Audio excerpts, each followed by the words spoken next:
All right. Oh my gosh.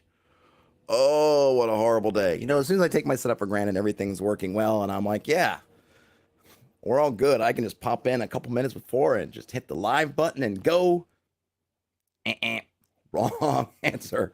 The gremlins, who must have been just uh, cackling amongst themselves, saw fit to try to destroy me. But you can't stop the stream. Won't stop the stream. And this particular stream is the second episode, second story of our Appendix N book club, looking at the Jack Vance's Dying Earth series, particularly the story of Mazirian the Magician, because I'm already late. Let's just get here on here. Let me move this stuff around. Let me know if there's any issues. One thing that I noticed, so I'm trying out Melon, which I've been mentioning over the past few weeks. I want to say in Restream, I could have kept the old stream and just unchecked the streaming to Facebook part, but Facebook, I guess, has something that if you miss your streaming start time by 10 minutes, you have to start all over. So that's what kind of caused the latter part of it. After I had everything fixed, I'm trying to start the stream, and Facebook sending an error, which is Melon's thankfully passing on the error, but it's not letting me just say, well, ignore Facebook, which I would have in this instance. But yes, Brian Smith is correct. I cannot be stopped. Cannot be stopped, won't be stopped.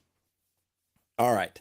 Now, depending on which version of the book, if you've been reading along, I've been picking the order of these stories from the Dying Earth, I think in the original order of the original, I guess, publication, which had Turjan of Mir first, Mazirian the Magician second. I think at some point they scrambled around or changed the story order, in which case I believe, depending if you're reading a more modern edition, you might end up with Mazirian the Magician first, and maybe Turjan is second. But I'm going in the original order.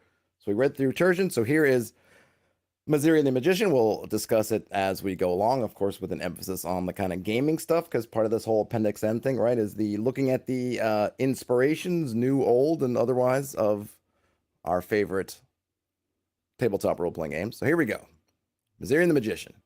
Deep in thought, Mazirian the Magician walked his garden. Trees, fruited with many intoxications, overhung his path, and flowers bowed obsequiously as he passed. An inch above the ground, dull as agates, the eyes of mandrakes followed the tread of his black slippered feet. Such was Mazirian's garden, 3 terraces growing with strange and wonderful vegetations. Certain plants swam with changing iridescences, others held up blooms pulsing like sea anemones, purple, green, lilac, pink, yellow. Here grew trees like feather parasols, trees with transparent trunks threaded with red and yellow veins, trees with foliage like metal foil, each leaf a different metal, copper, silver, blue, tantalum, bronze, green iridium. Here blooms like bubbles tugged gently upward from glazed green leaves. There a shrub bore 1,000 pipe-shaped blossoms, each whistling softly to make music of the ancient earth, of the ruby-red sunlight, water seeping through black soil, the languid winds. And beyond, the roquel hedge of the trees of the forest made a tall wall of mystery. In this waning hour of Earth's life, no man could count himself familiar with the glens, the glades, the dells and deeps, the secluded clearings, the ruined pavilions, the sun-dappled pleasaunces, the gullies and heights, the various brooks, freshets, ponds, the meadows, thickets, brakes, and rocky outcrops. Mazirian paced his garden with a brow frowning in thought. His step was slow, and his arms were clenched behind his back. There was one who had brought him puzzlement, doubt, and a great desire, a delightful woman creature who dwelt in the woods. She came to his garden half laughing and always wary, riding a black horse with eyes like golden crystals. Many times had Mazarian tried to take her. Always her horse had borne her from his varied enticements, threats, and subterfuges. Agonized screaming jarred the garden. Mazarian, hastening his step, found a mole chewing the stalk of a plant-animal hybrid. He killed the marauder, and the screams subsided to a dull gasping. Mazirian stroked a furry leaf, and the red mouth hissed in pleasure. Then, spoke the plant. Mazirian stooped, held the rodent to the red mouth. The mouth sucked, the small body slid into the stomach bladder underground. The plant gurgled, eructated, and Mazirian watched with satisfaction. The sun had swung low in the sky, so dim and red that the stars could be seen. And now Mazirian felt a watching presence. It would be the woman of the forest, for thus had she disturbed him before. He paused in his stride, feeling for the direction of the gaze. He shouted a spell of immobilization. Behind him, the plant animal froze to rigidity, and a great green moth wafted to the ground. He whirled around. There she was, at the edge of the forest, closer than ever she had approached before. Nor did she move as he advanced. Mazirian's young old eyes shone. He would take her to his manse and keep her in a prison of green glass. He would test her brain with fire, with cold, with pain, and with joy. She should serve him with wine and make the 18 motions of allurement by yellow lamplight. Perhaps she was spying on him. If so, the magician would discover immediately, for he could call no man friend and had forever to guard his garden. She was but 20 paces distant. Then there was a thud and pound of black hooves as she wheeled her mount and fled into the forest. The magician flung down his cloak in rage. She held a guard, a counterspell, a rune of protection, and always she came when he was ill prepared to follow. He peered into the murky depths, glimpsed the wanness of her body flitting through a shaft of red light, then black shade, and she was gone. Was she a witch? Did she come of her own volition, or, more likely, had an enemy sent her to deal him inquietude? If so, who might be guiding her? There was Prince Candide the Golden of Cain, whom Mazarian had bilked of his secret of renewed youth. There was Asvan the astronomer. There was Turjan, hardly Turjan, and here Mazarian's face lit in a pleasing recollection. He put the thought aside. Asvan, at least, he could test. He turned his steps to his workshop, went to a table where rested a cube of clear crystal, shimmering with a red and blue aureole. From a cabinet he brought a bronze gong and a silver hammer. He tapped on the gong, and the mellow tones sang through the room and out, away and beyond. He tapped again and again.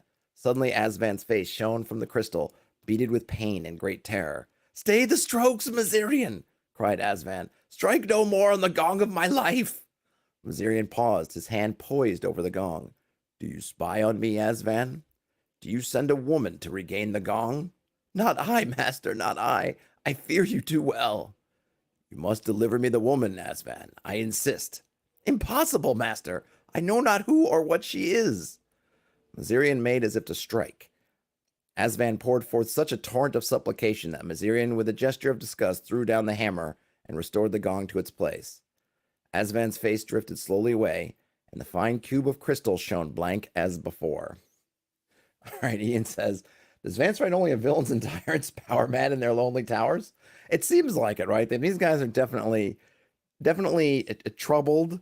I think their thought process, oh, look, this person's come to my garden. I want to imprison them, essentially torture them, perhaps do other things to them, not thinking what the other person wants. The idea of what the woman may want or what she might allow, it does not cross Mazarian's mind. He's thinking only of what he can do to that creature, or on whose villainous enterprise that creature sent. Now, interesting that the way we've read it, we get Turjan Amir first, so we actually know when Mazarian's thinking of, is it Prince Candide? We've met Prince Candide already, and we've also met Turjan. I'm curious, and I don't know the reasoning of if you're reading it in the modern edition, you get this stuff first before you get the story of Turjan, which kind of, I guess it just changes it up a little bit. And we're going to see, I think, a little bit later, even more of that, how it just changes how this story flows, knowing we have the other one first. Of course, I love the spell of immobilization. The garden is really fascinating, and I feel like those kind of touches, maybe we don't really think of them so much in terms of wizards' towers. But certainly, if we wanted to set the tone of a wizard's tower, having a weird garden with all these different things that, and Vance kind of just briefly on the trees, the way the bushes are, the vegetable animal hybrids, the weird colors, the way things kind of throb and pulse. It certainly gives a really fantastic magical view to the home, to the manse of Mazirian. Darren says, take 2d6 points of inquietude. Yeah, exactly. And then John Cartwright says, love the content that you and Bandit are putting out. Still waiting for you to do the expert set. Yes, John Cartwright, it's coming. it's coming. Hey, Elfbait, glad you made it.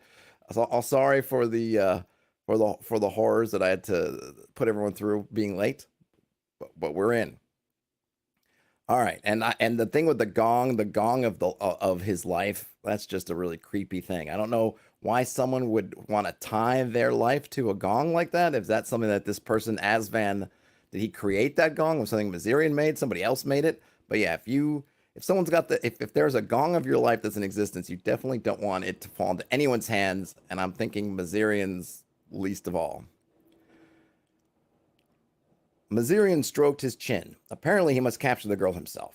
Later, when black night lay across the forest, he would seek through his books for spells to guard him through the unpredictable glades. They would be poignant, corrosive spells, of such a nature that one would daunt the brain of an ordinary man, and two render him mad. Mazarian, by dint of stringent exercise, could encompass 4 of the most formidable, or 6 of the lesser spells. He put the project from his mind and went to a long vat bathed in a flood of green light. Under a wash of clear fluid lay the body of a man, ghastly below the green glare, but of great physical beauty. His torso tapered from wide shoulders through lean flanks to strong legs and arched feet. His face was clean and cold, with hard, flat features. Dusty golden hair clung to his head. I'd just like to stop and note, do all these magicians have vats? I mean, that seems to be an interesting theme we're seeing here. Well, I guess maybe the theme would be that these wizards, we have this whole concept of dying earth, which was touched on in the story when it talks about earth, and I forget the language Vance used, whether it's twilight. So we know that earth is dying, and we know that from Turjan, the mirror story, that earth is dying. And Turjan was trying to, in some way, revitalize people by creating them. And it seems like Mazarian has maybe thought of it or tried it, or in some ways doing similar, because he also has vats and also has human or human-ish things in the vats. Darren says the Gong Show survival mode. Love the Gong Show. Yeah, Gong Show survival mode would have been great, especially if the final boss of the whole thing is the unknown comic in his +4 paper bag helmet. And that's a pretty old reference. If you go watch old Gong shows, you'll know the unknown comic. If not, I'm sure it's on YouTube. Check it out. Terrence said, vats are a vital part of wizarding business model. It seems like it. It seems like it. Grow, it'd be great if they were branded, like you grow the vat brand. But something else that we maybe hasn't made the translation to a lot of at least this more mainstream wizards in a kind of ye old fantasy game is the concept of them having that more scientific bent to them. That I think in Turjan Mirror mentioned also kind of magic as science kind of thing, and here they're having these more scientific tools. I think oftentimes we get caught up in the alchemy sort of thing, and so we want bubbling cauldrons and things like that. But vats and these other things is pretty interesting. Mazirian stared at the thing, which he had cultivated from a single cell. It needed only intelligence, and this he knew not how to provide. Turjan of Mir held the knowledge, and Turjan, Mazirian glanced with a grim narrowing of the eye at a trap in the floor, refused to part with his secret. Mazirian pondered the creature in the vat. It was a perfect body. Therefore, might not the brain be ordered and pliant? He would discover. He set in motion a device to draw off the liquid, and presently the body lay stark to the direct rays. Mazarian injected a minimum of drug into the neck. The body twitched. The eyes opened, winced in the glare. Mazarian turned away the projector. Feebly, the creature in the vat moved its arms and feet, as if unaware of their use. Mazarian watched intently. Perhaps he had stumbled on the right synthesis for the brain. Sit up, commanded the magician.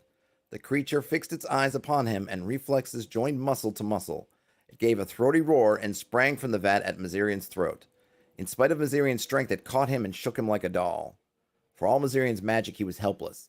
The mesmeric spell had been expended, and he had none other in his brain.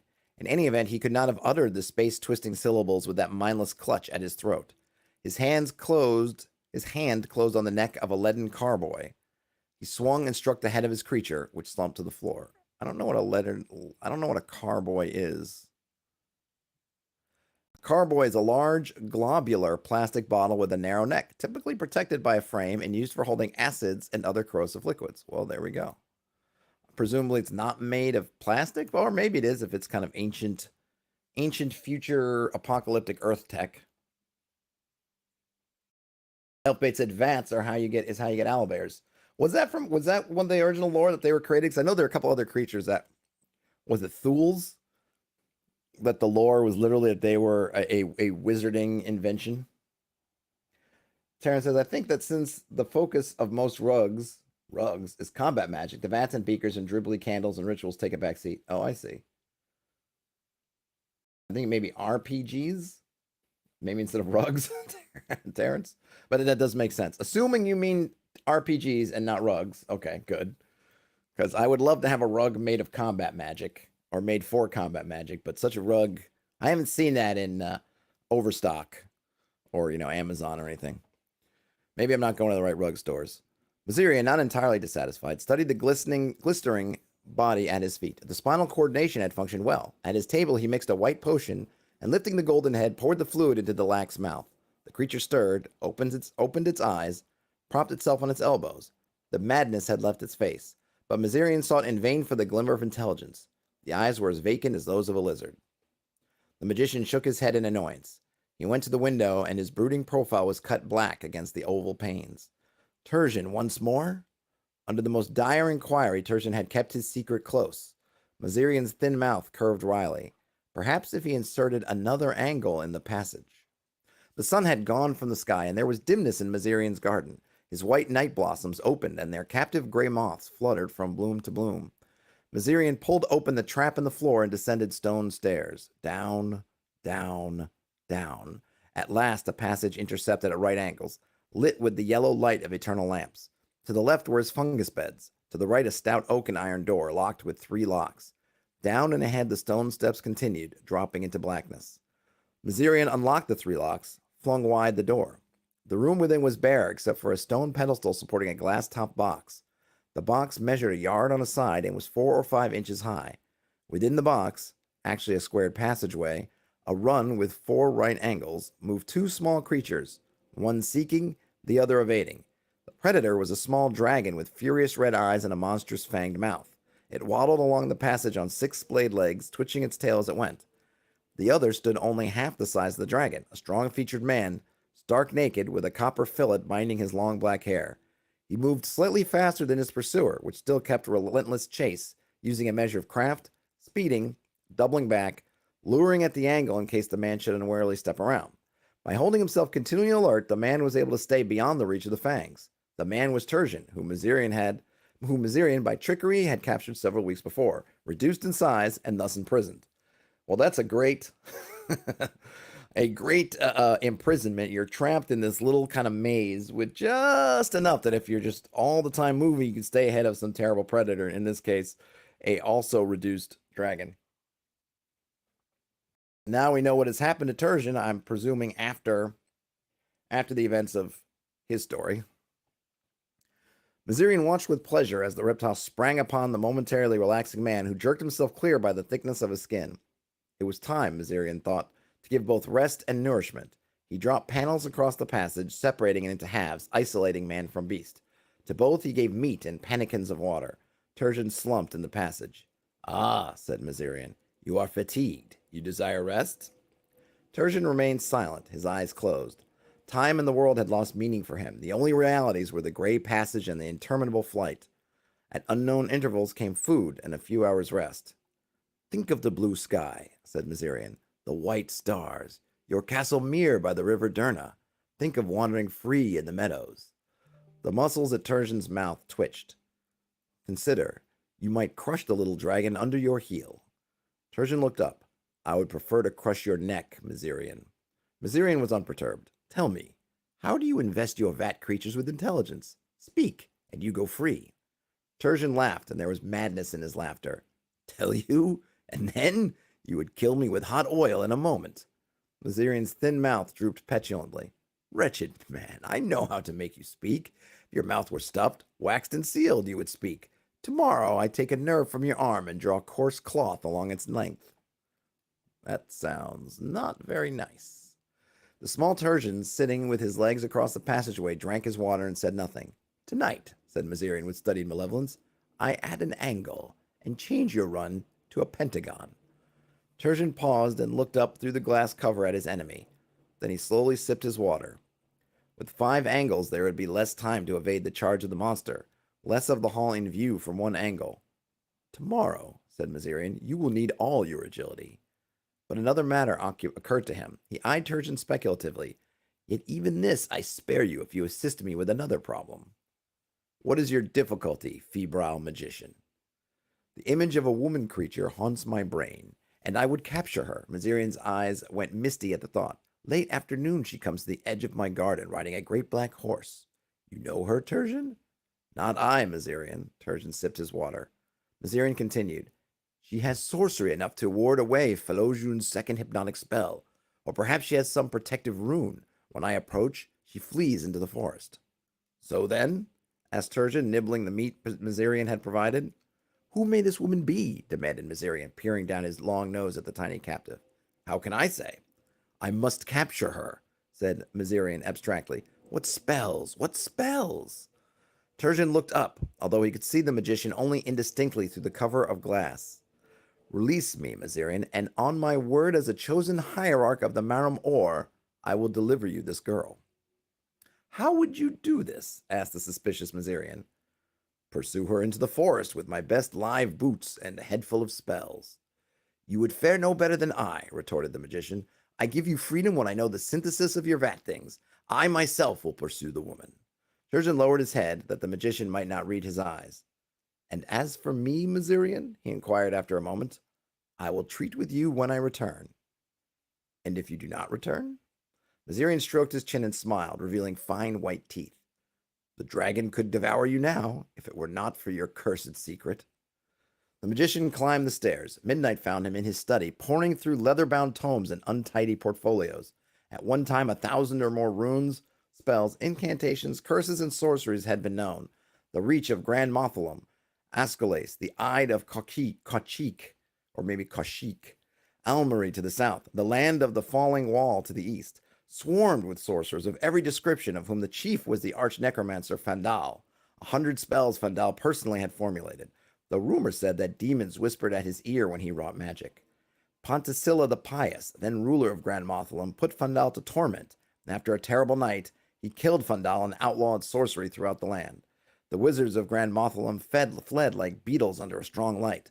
The lore was dispersed and forgotten, until now, at this dim time, with the sun dark, wilderness obscuring Ascalase, and the white city Cain half in ruins, only a few more than 100 spells remained to the knowledge of man. Of these, Mazarian had access to 73, and gradually, by stratagem and negotiation, was securing the others. Mazarian made a selection from his books with great effort, forced 5 spells upon his brain. Fandal's Gyrator, Felojun's second hypnotic spell, the excellent prismatic spray, the charm of untiring nourishment, and the spell of the omnipotent sphere. This accomplished, Mazarian drank wine and retired to his couch. So I always love the spells. Felojun's second hypnotic spell, of course. I always get a kick out of the excellent prismatic spray. I like the charm of untiring nourishment. Omnipotent Spear is a cool name for a spell, too. Gunnar Olafsson, hey Gunnar, said, I have an RPG based on Vance's work called Leoness. Never got to play it, though. I think I've heard of Leoness, but I have not read it or played it either. It would be interesting if maybe I would say, I'm sure it's been done, different things, but a lot of systems, I think, because of how just strong and kind of the lore or sort of mainstream RPGs, kind of Vancian magic has become, even though maybe it's not really truly Vancian magic in the same way that we read in the books. It would be nice if someone, or I would like to read maybe some of the systems that really lean into it more, as opposed to doing what a lot of systems do and move away from it, because it's the D&D thing. It's the thing that's been kind of dominating for so long. But I think there's some really interesting things to be done with it. This is it's kind of the problem of Turjan. His problem here is pretty terrible. I mean, he has no way out, right? Because in this world, not having any kind of cantrips or anything really to call on, you can't do some like Wingardium Leviosa and just make yourself do something. He's out of spells. He's just with all his whatever his power is. He's just a guy in that cage, in essence, with no real prospects for making himself escape. I suppose he just has to hope, if he's not going to tell Mazarian his secret, that either he can wheedle something else out or somebody else will rescue him who maybe is nicer. But given the people we've met so far, hard to think of very many nice people out there willing to do a good deed. Something tells me if some other magician were to rescue him, it'd probably be just to make some similar, if not the same, demand of him before letting him out. That just seems to be how this world works. It's definitely a a world of the powerful and the not powerful and the powerless, maybe. Following day, when the sun hung low, Mazirian went to walk in his garden. He had but short time to wait. As he loosened the earth at the roots of his moon geraniums, a soft rustle and stamp told that the object of his desire had appeared. She sat upright in the saddle, a young woman of exquisite configuration. Mazirian slowly stooped, as not to startle her, put his feet into the live boots and secured them above the knee. He stood up. "Ho, girl!" he cried. "You have come again. Why are you here of evenings? Do you admire the roses? They are vividly red because live red blood flows in their petals. If today you do not flee, I will make you the gift of one." Mazirian plucked a rose from the shuddering bush and advanced towards her, fighting the urge of the live boots. He had taken but 4 steps when the woman dug her knees into the ribs of her mount and so plunged off through the trees. Mazirian allowed full scope to the life in his boots. They gave a great bound, and another, and he was off in full chase. I just want to say I love the concept of live boots. I don't know. I mean, I guess they're live in the sense that they're kind of alive and have some kind of volition of their own, but it's just a great way of formulating kind of a boots of speed. And it has so much more, even though it's just called live boots, but just even that gives such a different feel to it than if he just said, boots of doubling of speed doubling or something like that. This really gives almost a creepy sense of, well, what was put into these boots to give them this kind of life? And knowing about these vats and these plants and these things and all these other kind of weird abominations essentially that these wizards make, it does make you think, like, what was done, what kind of poor creature was melded with these with the leather or whatever that made the materials of these boots to give them life and allow them to these properties. So Mazirian entered the forest of fable. On all sides, mossy boles twisted up to support the high panoply of leaves. At intervals, shades of sunshine drifted through to lay carmine blots on the turf. In the shade, long-stemmed flowers and fragile fungi sprang from the humus. Humus? Hummus? Not hummus. I'm sure it's humus. Hummus is that nice Middle Eastern, like Lebanese kind of dip. What is it made of? Chickpeas. I'm guessing this is not that. Fungi sprung from the humus. In this ebbing hour of earth, nature was mild and relaxed. Mazirian and his live boots bounded with great speed through the forest, yet the black horse, running with no strain, stayed easily ahead. For several leagues the woman rode, her hair flying behind like a pennon. She looked back, and Mazirian saw the face over her shoulder as a face in a dream. Then she bent forward. The golden-eyed horse thundered ahead and soon was lost to sight. Mazirian followed by tracing the trail in the sod. Ian says, "So all my magic items have innocent souls bound in them now." Oh, I see. Now, and you're saying they always did. Yeah, I think you remember, Ian. I think you remember mentioned that before. This concept of souls bound. But I mean, the one thing that's interesting here is we know if it's a soul? Like the soul is really creepy in a different way. Interesting that I think maybe it could be less or even more than a soul. Is it just that, or is it just that there is that, if we're assuming in our metaphysical concept of creation that kind of the soul and life and somewhat these things can be kind of body and soul sort of separate? Is it that, or is it that the soul was basically cast aside as to not being useful in the sense that you don't want it to have awareness or will, but just these properties? Like that could have been the very sort of experiment or process to make the live boots, is to keep something alive while rending the soul from it and then taking that life and sewing it into some boots. Spring and drive began to leave the live boots, for they had come far and at great speed. The monstrous leaps became shorter and heavier, but the strides of the horse, shown by the tracks, were also shorter and slower. Presently, Mazirian entered a meadow and saw the horse, riderless, cropping grass. He stopped short. The entire expanse of tender herbage lay before him. The trail of the horse leading into the glade was clear, but there was no trail leaving. The woman, therefore, had dismounted somewhere behind. How far he had no means of knowing. He walked toward the horse, but the creature shied and bolted through the trees.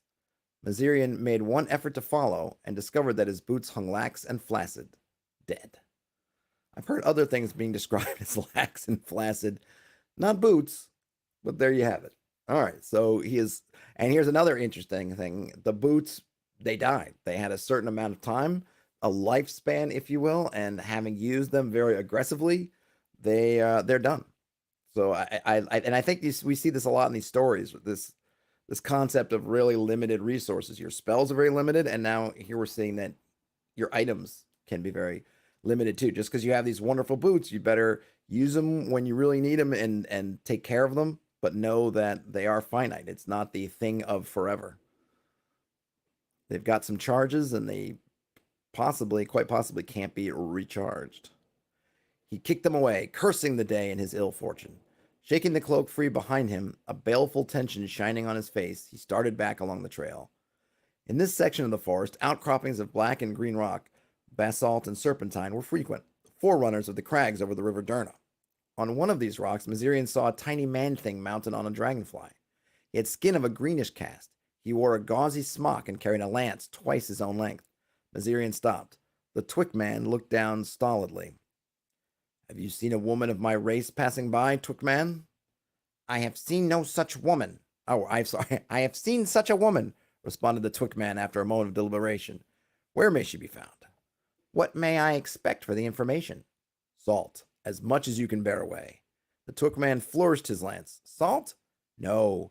Leon the Wayfarer provides the chieftain Dan Flores salt for all the tribe.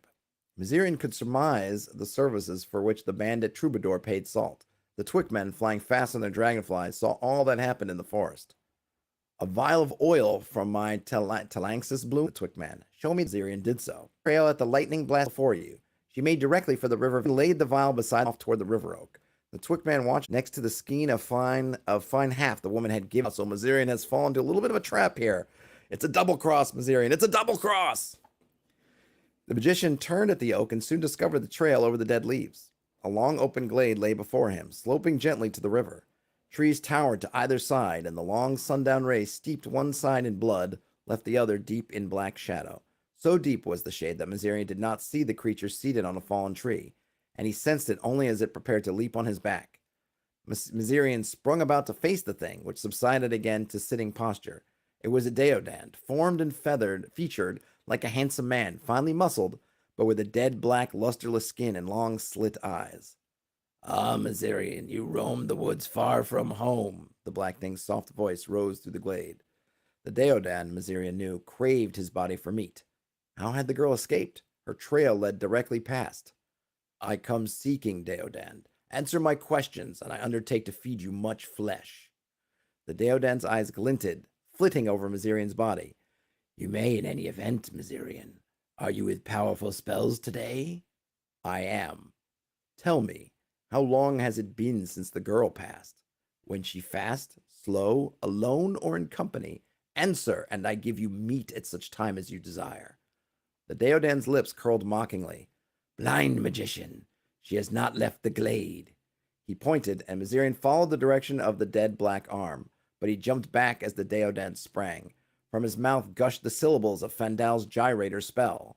The deodand was jerked off his feet and flung high in the air, where he hung whirling, high and low, fast and slower, up to the treetops, low to the ground. Mazirian watched with a half smile. After a moment, he brought the deodand low and caused the rotations to slacken. Will you die quickly or slow? Asked Mazirian. Help me, and I kill you at once. Otherwise, you shall rise high where the pelgrane fly. Fury and fear choked the deodand. May dark Thiel spike your eyes. May Kron hold your living brain in acid. And it added such charges that Mazirian felt forced to mutter counter curses. Up then, said Mazirian at last, with a wave of his hand. The black, sprawling body jerked high above the treetops to revolve slowly in the crimson bask of the setting sun. In a moment, a mottled bat-shaped thing with hooked snout swept close, and its beak tore the black leg before the crying deodand could kick it away. Another and another of the shapes flitted across the sun. Down, Mazarian, came the faint call. I tell what I know. Mazirian brought him close to earth. She passed alone before you came. I made to attack her, but she repelled me with a handful of thiol dust. She went to the end of the glade and took the trail to the river. This trail leads also past the lair of Thrang, so she is lost, for he will sate himself on her till she dies. Whew. All right, so the deodand, not a lovely fellow. Of course, Mazirian, not lovely. Not lovely either. Mazirian rubbed his chin. Had she spells with her? I I know not. She will need strong magic to escape the demon Thrang. Is there anything else to tell? Nothing. Then you may die. And Mazirian caused the creature to revolve at ever greater speed, faster and faster, till there was only a blur. A strangled wailing came, and presently the Deodan's frame parted. The head shot like a bullet far down the glade. Arms, legs, viscera flew in all directions. Oh, whoo! I mean, I like that. It's gross. It's kind of, this is like a combination of sort of levitate, Otto's irresistible dance, but it's kind of controlled. And then, of course, you can just spin somebody until the centrifugal forces just tear them apart. They don't mention here if Mazarian gets covered in the gore that's just got to be spraying out of this thing from every direction. Elfbait says, new spell, whirling death. Yeah, kind of, but I mean, you can do a lot with it. It doesn't even have to be unfriendly. You know, I need to get up that tall tower. You know, whoop, it's got that kind of levitate action. I also like that they're basically kind of bat things that are just flying up there. And if you're fleshy, and I guess you find yourself up in that part of the sky for too long, that they just kind of start in on you, which is also pretty creepy. Mazirian went his way. At the end of the glade, the trail led steeply down ledges of dark green serpentine to the river Durna. Let's see. Oops, lost track of things for a second. The sun had set and shade filled the valley. Mazirian gained the riverside and set off downstream toward a far shimmer known as Sanra Water, the Lake of Dreams. An evil odor came to the air, a stink of putrescence and filth. Mazirian went ahead more cautiously, for the lair of Thrang, the ghoul bear, was near, and in the air was the feel of magic, strong, brutal sorcery his own more subtle spells might not contain. All right, so I don't know what a ghoul bear is, but I like it. The sound of voices reached him, the throaty tones of Thrang and gasping cries of terror. Mazirian stepped around a shoulder of rock, inspected the origin of the sounds. Thrang's lair was an alcove in the rock, where a fetid pile of grass and skins served him as a couch. He had built a rude pen to cage 3 women, these wearing many bruises on their bodies and the effects of much horror on their faces. Thrang had taken them from the tribe that dwelt in silk-hung barges along the lakeshore. Now they watched as he strangled to subdue the woman he had just captured. His round gray man's face was contorted, and he tore away her jerkin with his human hands. But she held away the great sweating body with an amazing dexterity. Mazirian's eyes narrowed. Magic! Magic! He stood watching, considering how to destroy Thrang with no harm to the woman, but she spied him over Thrang's shoulder. See? She panted. Mazirian has come to kill you. Thrang twisted about. He saw Mazirian and came charging on all fours, venting roars of wild passion. Mazirian later wondered if the ghoul had cast some sort of spell, for a strange paralysis strove to bind his brain. Perhaps the spell lay in the sight of Thrang's raging gray-white face, the great arms thrust out to grasp. Mazirian shook off the spell, if such it were, and uttered a spell of his own, and all the valley was lit by streaming darts of fire, lashing in from all directions to spit Thrang's blundering body in 1,000 pieces. This was the excellent prismatic spray, many-colored stabbing lines. Thrang was dead almost at once, purple blood flowing from countless holes where the radiant rain had pierced him. All right, so I think in Turjan he doesn't get a chance to really cast, or we don't see the effect. Maybe he casts it, but it gets thwarted by that some kind of glyph of protection. I forget exactly what it's called. But here we get to see it in all of its wonder. Terrence says the OG, exactly. We get to see it come in there and just, whatever that ghoul bear was, it wasn't enough to give much trouble to prismatic spray. But of course, the thing to keep in mind here is that he had, 3 or 4 spells? And I think Mazirian's used now at least 2 of them. Or 2 or 3. So he's overcoming these challenges, but each one has got that cost attached to him. So who knows how that will factor in as things go forward. But Mazirian heeded little. The girl had fled. Mazirian saw her white form running along the river toward the lake, and took up the chase, heedless of the piteous cries of the 3 women in the pen. The lake presently lay before him, a great sheet of water, whose further rim was but dimly visible. Mazirian came down to the sandy shore and stood seeking across the dark face of Sanra Water, the Lake of Dreams. Deep night with only a verge of afterglow ruled the sky, and stars glistened on the smooth surface. The water lay cool and still, tideless as all Earth's waters had been since the moon had departed the sky. Well, that's a nice note that I don't think we'd really heard mentioned before. The moon is gone. Where? We don't know, but it's gone. Where was the woman? There, a pale white form, quiet in the shadow across the river. Mazirian stood on the riverbank, tall and commanding, a light breeze ruffling the cloak around his legs. Ho, girl, he called. It is I, Mazirian, who saved you from Thrang. Come close that I may speak to you. At this distance I hear you well, magician, she replied. The closer I approach, the farther I must flee. Smart girl. Why then do you flee? Return with me, and you shall be mistress of many secrets and hold much power. She laughed. If I wanted these, Mazarian, would I have fled so far? Who are you, then, that you desire not the secrets of magic? To you, Mazirian, I am nameless, lest you curse me. Now I go where you may not come. She ran down the shore, waded slowly out until the water circled her waist, then sank out of sight. She was gone. Mazirian paused indecisively. It was not good to use so many spells and thus shear himself of power. What might exist below the lake? The sense of quiet magic was there, and though he was not at an enmity with the Lake Lord, the other beings might resent a trespass. However, when the figure of the girl did not break the surface, he uttered the charm of untiring nourishment and entered the cool waters.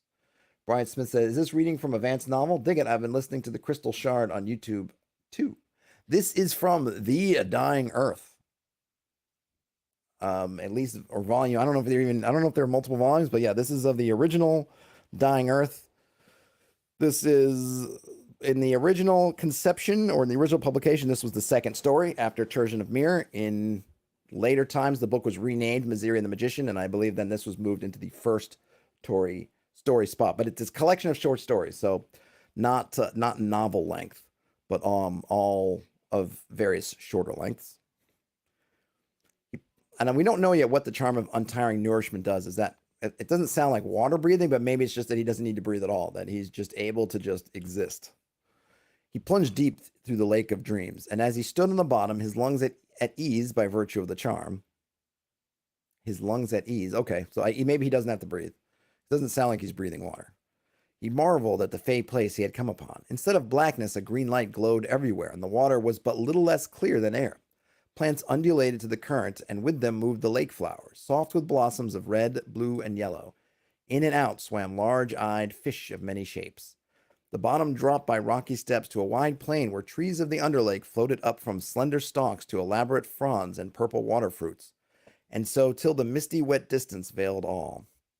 He saw the woman, a white water nymph now, her hair like dark fog. She half swam, half ran across the sandy floor of the water world. Water world? Call Kevin Costner, stat. Occasionally, looking back over her shoulder. Oh, sorry. She's half swam, half ran across the sandy floor of the water world, occasionally looking back over her shoulder. Mazarian came after, his cloak streaming out behind. He drew nearer to her, exulting. He must punish her for leading him so far. The ancient stone stairs below his workroom led deep, and at last opened into chambers that grew ever vaster as one went deeper. Mazarian had found a rusted cage in one of these chambers. A week or two locked in the blackness would curb her willfulness. And once he had dwindled a woman small as his thumb and kept her in a little glass bottle with... And once he had dwindled a woman small as his thumb and kept her in a glass bottle with 2 buzzing flies. He seems to like that reducing people and putting them with menaces. Brian Smith says, I didn't know these were shorts. I'm going to actually read it now. Well, yeah, I did mention that. Brian Smith, you're not reading the posts and stuff because I did mention that we were doing short stories for the particular purpose that would be easy for folks to read, even though I'm giving you guys a month in between ones. So, and then it sounds like an aquatic fae thirst trap. Could be. A ruined white temple showed through the green. There were many columns, some toppled, some still upholding the pediment. The woman entered the great portico under the shadow of the architrave. Perhaps she was attempting to elude him. He must follow closely. The white body glimmered at the far end of the nave, swimming now over the rostrum and into a semicircular alcove behind. Mazirian followed as fast as he was able, half swimming, half walking through the solemn dimness. He peered across the murk. Smaller columns here precariously upheld a dome from which the keystone had dropped.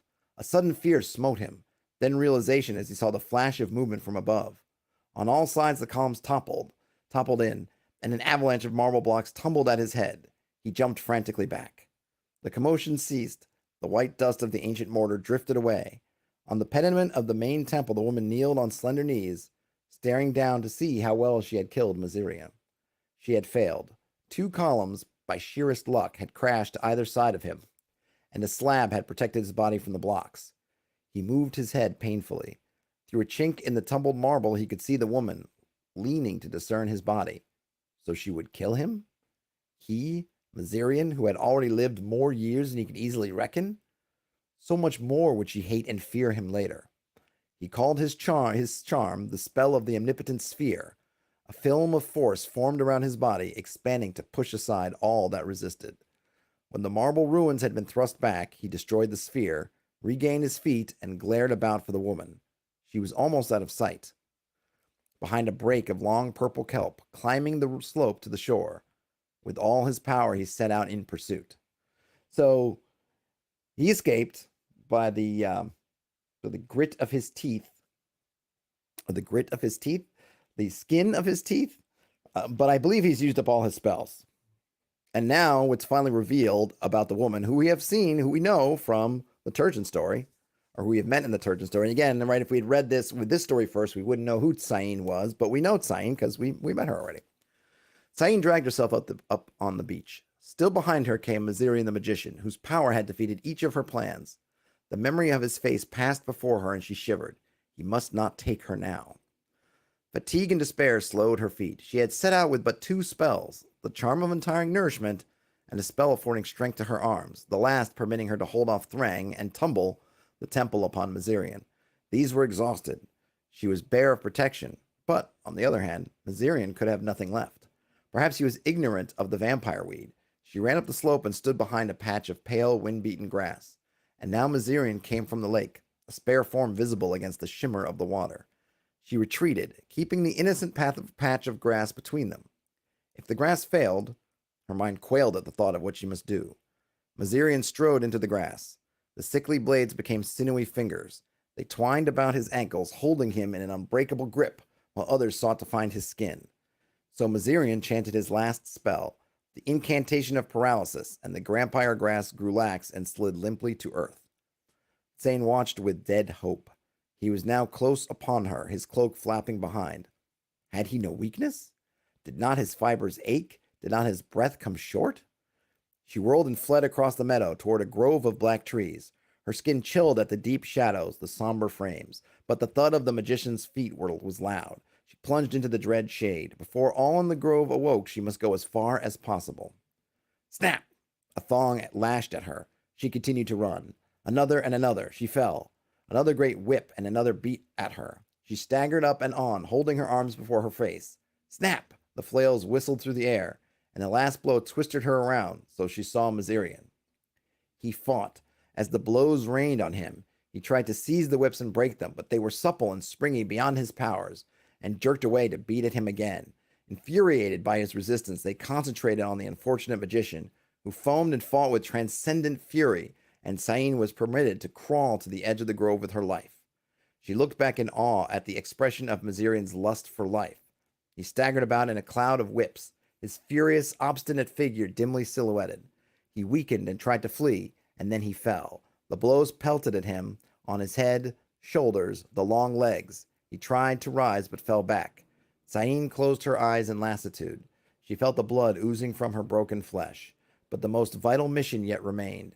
She reached her feet and reelingly set forth. For a long time the thunder of many blows reached her ears. Mazirian's garden was surpassingly beautiful by night.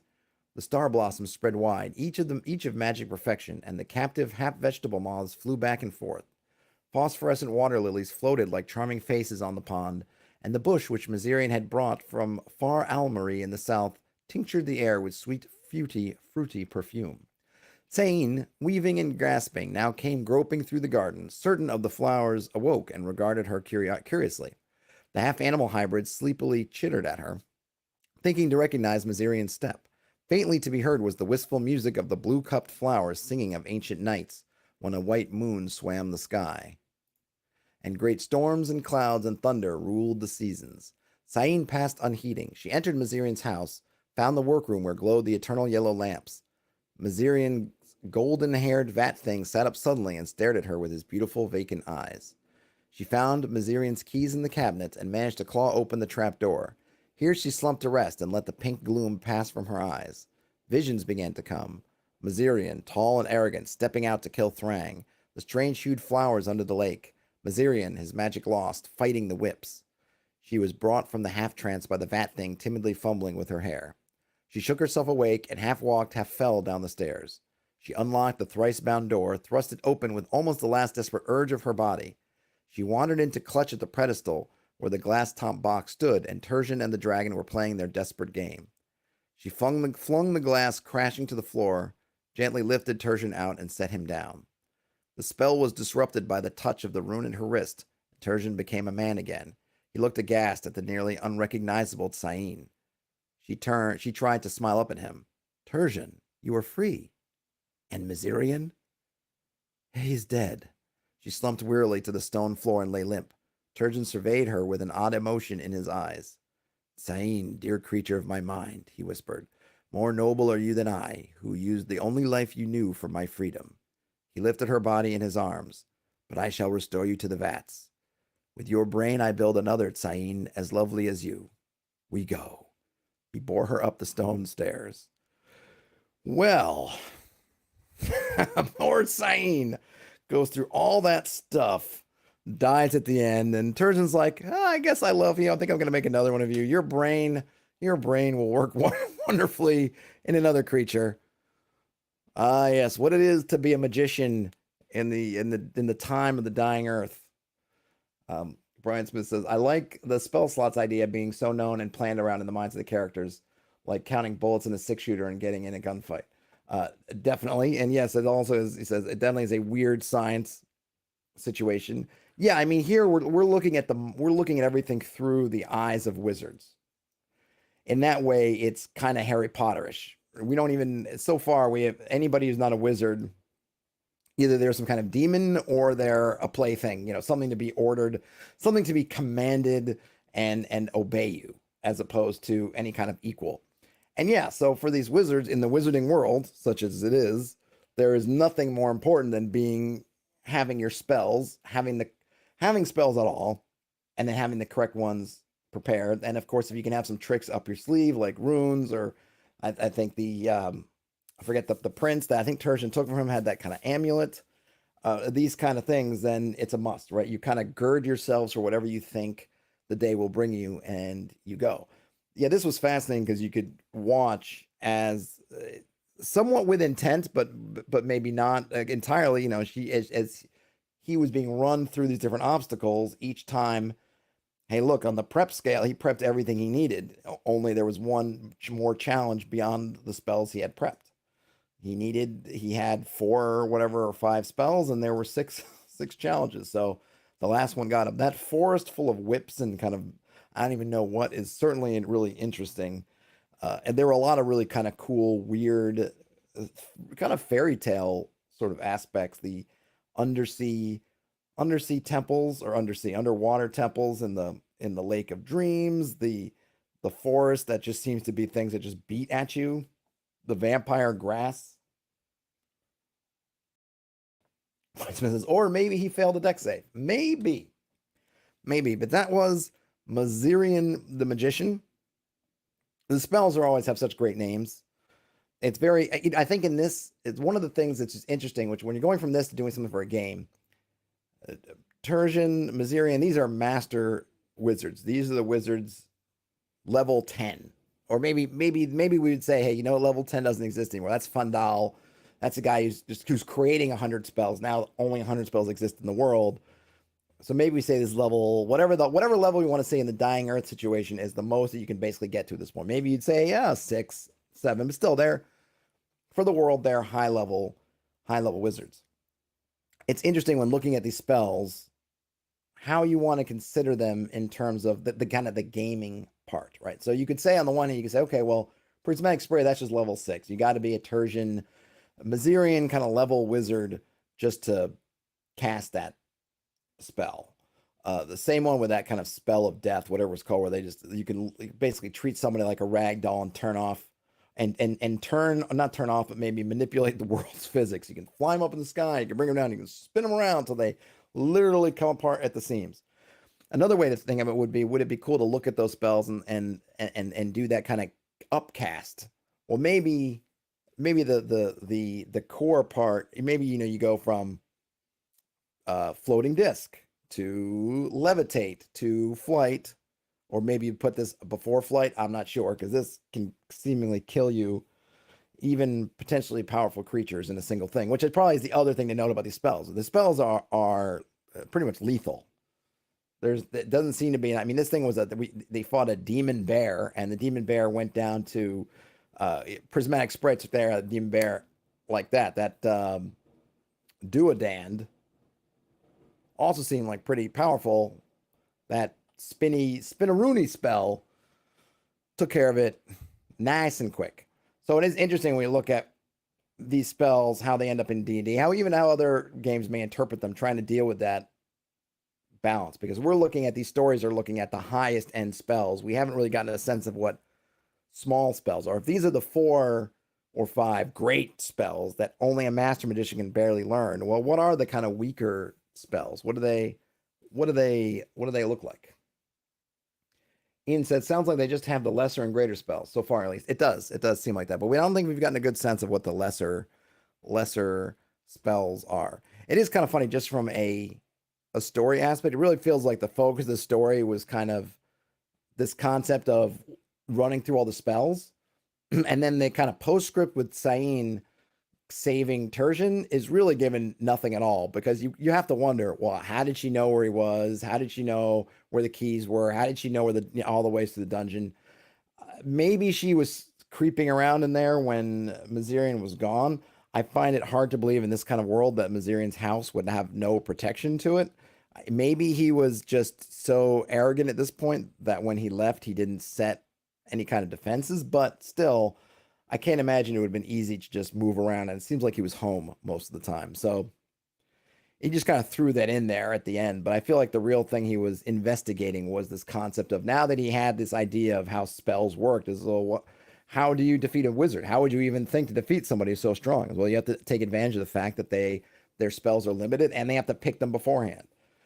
And for the gaming aspect, I know a lot of folks with the modern kind of wizards appreciate that you don't have to pick your spells beforehand. But I always liked that little mini game. I remember playing Magic Users, and when you pick the wrong spells for the moment, you kind of, you can feel a little bit gutted. You can feel a little bit like I'm not able to do some things because I didn't pick the spell. But on the flip side, when you nail it, when you get back to camp at the end of the adventuring day, and you're like, I had 4 spells. I used 4 spells. They were all perfectly chosen.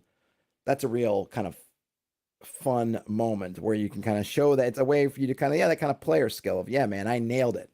I read the situation correctly. I picked the right spells, and I nailed it. And those games within games can be kind of fun. And you can almost look at it, if you were to sell this to a player or something, that it's a way of upping the difficulty, basically.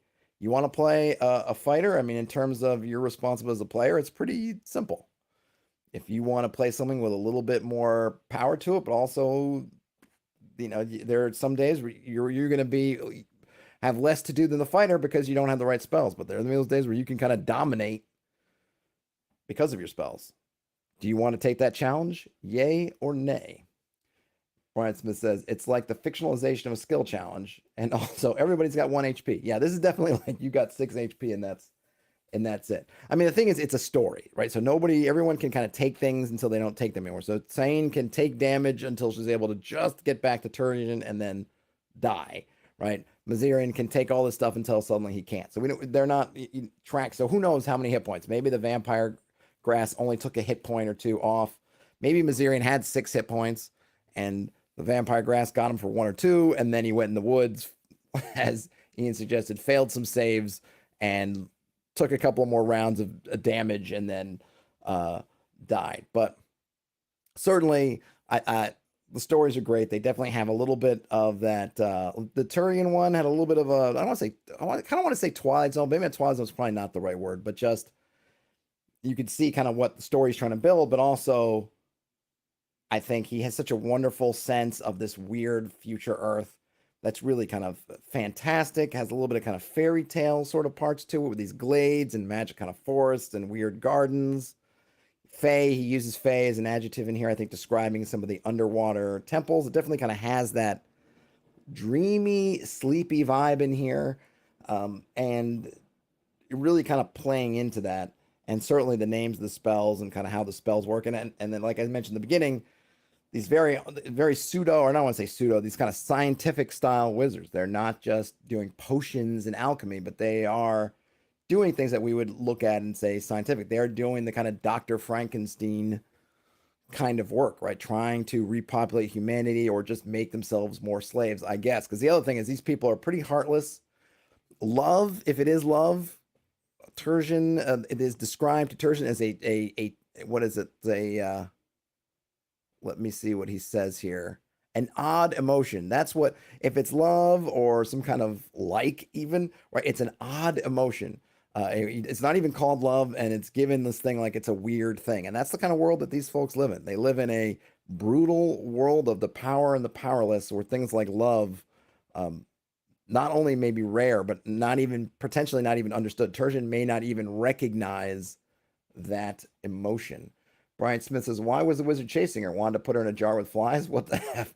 It's all about that domination. She came and spied upon him. He was intrigued. And what do you do with things you are intrigued with? You capture them, torture them, experiment upon them, and make them your slaves and servants. And then I suppose kill them when you're done. I mean, that is the life. That is the world here. All right, folks. Well, I hope you enjoyed this. I will post. I'm not sure which the next story is. I got to look on Wikipedia because this one, my version that's here in the Kindle will follows the more modern format. So I'll look and see what story number 3 is. You'll have another month. So sometime in April, get it read if you can for the next installment. But thanks, folks, for coming in and hanging out. And hey, I was going to say game on, but I'm going to say read on. Oh, wait, before I go, Juan Cholo says, I'm now thinking of a first level game where a magic user casts the clone spell and then leaves for some reason. The clones wake up as first level magic users and have to escape the tower. That could be cool. Yeah, the golden haired guy, I mean, he's in his version, Mazirian's one isn't particularly bright, but you could certainly have a smarter version. And I'm guessing with the clone spell, they would be smart, right? There's no chance of creating brainless clones, but yeah, absolutely. Hey, Ovaltine Patrol. Yep. Have a good afternoon, everyone. Read on, and I will talk to you later. How do I end this thing?